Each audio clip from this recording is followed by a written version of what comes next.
Let's make a quilted ornament and get this. No sew. Yeah, look at the detail. One of my favorite things about this time of year is making handmade ornaments. And when you get your favorite fabric collections in, whoa, is this a perfect opportunity to make a keepsake for yourself or for a gift for other people? For 2024, one of my favorite collections, hands down, was Andover's Make Our UK Luna collection. The colors were just scrumptious with a moon and constellation and zodiac theme. If this is your first time here, my name is Matthew of Mixed Domestic. This is an inclusive sewing and crafting space, so if that sounds awesome to you, make sure to subscribe to my channel and then hit that bell to get notified anytime a new video comes out. Now let's make these ornaments! These are the 4 fabrics that I've chosen. I have 2 3-inch width of fabrics of 3 of the fabrics and 1 3-inch width of fabric of the center fabric. I press each of the strips in half lengthwise. Now I'm going to subcut these into 3-inch sections, essentially creating a 3x3 square. This is extra other than this, which is going to be on the outside. And I will use it to wrap it around this 3-inch ball. Put this aside for later. And for each half of the ornament, you'll need 4 for the inside and then 8 of each of the other ones. So that's 1 set, put 1 set aside for now. And then you need some applique pins to do the quilting. You can make these with any size styrofoam balls. Just know that since this is a 3-inch ball, then I'm going to use 3-inch strips that I subcut into 3-inch squares. This is a 2-inch ball. I will use 2-inch strips that I will subcut into 2-inch squares. So depending on the diameter of the ball will determine the width of the overall strips and squares. And then before we get started, find the center on both sides. Most balls have marks on them, other half, but that way you don't lose track. And right now I'm just holding it at the center line and spinning it to see if it's wibbly wobbly. Looks pretty even to me. So now to get started, these are going to be my center. Get 1 applique pin, and then you're going to want to find the center. So I fold the square here, match where those folds are, and just press, and that will show me where the center is. And insert that pin right there. Ta-da! And that is going to go right here.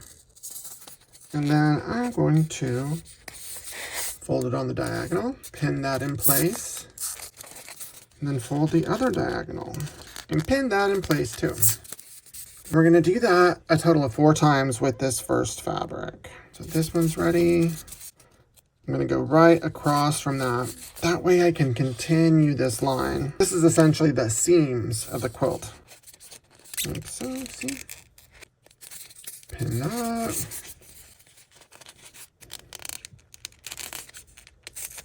Now I'm going to do this one. Get right up in there. We don't want any gaps, so you don't want the styrofoam to show. There we go. There will be a little bit of overlap here. That's totally okay. It's going to be hidden. Now this final one. Oh yeah. Then pin these, and I am done with the first fabric. We can check out our seams. Ooh. Now I'm moving on to the second fabric where I need 8 of these 3x3 squares. This one, you're going to start with doing 4 where this opening is. See, you can see a little bit of the white. That's where you're going to go. I'm going to go down to like, I don't know, there. Like that. And then fold this down. Now I'm going to jump across here and go here. That looks about the same, right? And this is essentially what we're going to be doing all the way around this ball. See, and just make sure the seams continue. And that's what makes it look quilted. I'm going here. Remember, I'm just doing the openings where those openings are. And how you can tell that these are in the right spot is whenever you do this one right here, is that a straight line?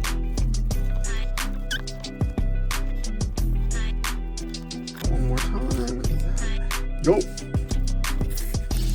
I mean, even this is really a beautiful design, but we're going to make this an 8-point star instead of this. That's where these other 4 come in. We're going to now do the same thing right here in the center of those previous pieces. So now go here, go across. I'm going to bring it down and then fold and pin. And as you go, you definitely want to try to keep everything as flat as possible so it doesn't have like weird lumpy bumpies. I'm just going to jump over here and do the same thing, and I'll do it to all 3.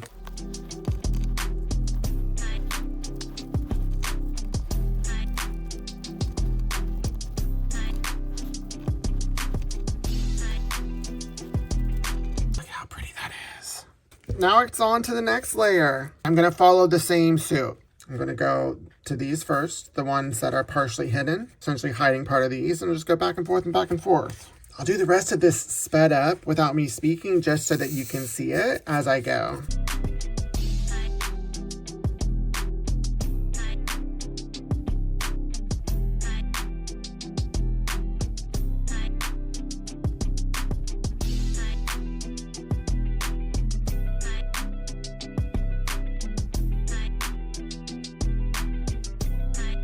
See, I've done these for, see, it's just a little sliver. You can determine like how thick you want the border or the edges, and you can vary it like per fabric if you'd like, just like you can with a quilt block.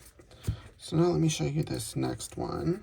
Continue creating that border of that darker purple fabric below. See? Ooh,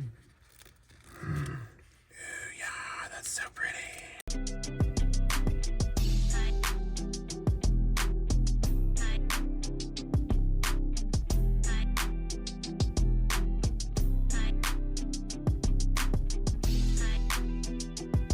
Now, once again, I'm gonna go into those hidden pieces, and then after that, go here.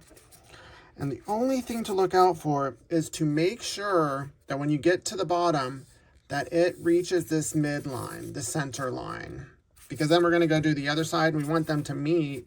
Don't want very much of a gap here. So if you need to adjust this, whatever that border is, in order to get there, then go for it. So let me get you started on this first one so you know what I'm talking about. So there, I put it there.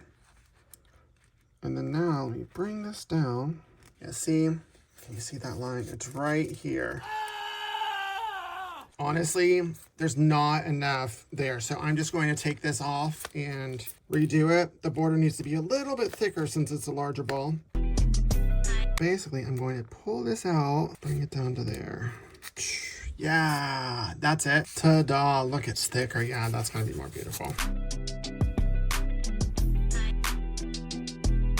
It's even more gorgeous with a thicker border. Now I'll add these and I'll show you the difference. So see, now that got me to that line.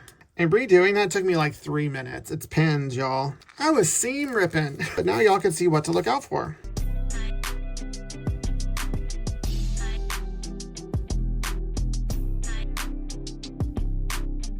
Now I'm going to go braid the couch and do the other half, and then I'll come back. Both sides are finished. And to keep it a no-sew experience, I just used some excess of what I had, and I double folded it. So folded these towards the center, folded this, and then right here, I folded about 1/4 inch inside. That is going to finish it off. So what I'm going to do now is wrap this around like so. But I need just enough from here, like this. And before I seal this up, I'm going to use a permanent tape right here. Put this all the way across. Pull this off. I heat set it with my iron for like 3 seconds. That looks like a good bottom. So I'm going to place the folded edge where the bottom is and just wrap this around, covering up all of those pin heads along the way. And put this inside here. And now I'm going to use fabric fuse right here all the way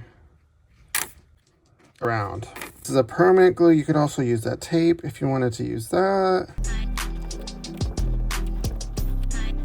Ta-da. And then get it right here on this seam. Press all this down. And then I'm just going to put a pin right here. And then I'm going to let this dry. And while this one is drying, I'll go ahead and put the ribbon on top of this one. See? It's another one that I made. Start with a glass head pin. This is towards the center of the ribbon. Creating a circle that will be at the top, and then now I'm just going to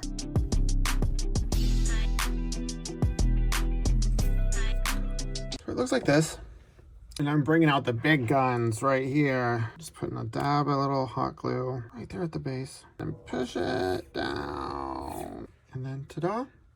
finished ornament. So I hope you enjoyed this tutorial. Definitely a scraptastic project that you and your entire family can get behind. It's become a tradition of mine every year for my daughter and I to make handmade ornaments together. So come join the tradition with us. If you enjoyed this video, don't forget to like it and comment it. And if you haven't already, subscribe to my channel. Until next time, happy sewing and crafting.